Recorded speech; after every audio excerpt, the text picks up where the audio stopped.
Do you have any questions about translation? And if you do, what's the best way to get it answered? The best way to get it answered is to get it answered A, by someone who's a well-established translator and who is currently making a living from freelance translation, and B, at the same time, also get it answered by someone who hires freelance translators for a living and who actually pays them. That way you get both points of view, from the person who's actually doing it in the trenches and from the other person who is hiring translators, so they can see from the other point of view what works and what doesn't.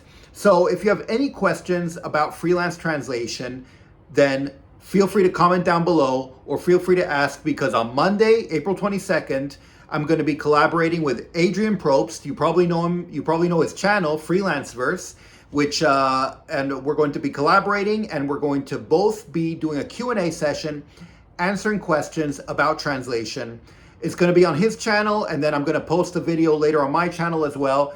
But in the meantime, let me know if you have any questions in the comments below, or message me and let me know whatever questions you have, and that way we can answer them in the most complete way possible, because we're answering them from both points of view, and I think it'll be a super interesting session, to be honest, and I kind of can't wait. So let me know whatever questions you have and we'll get to them, and I'll see you then.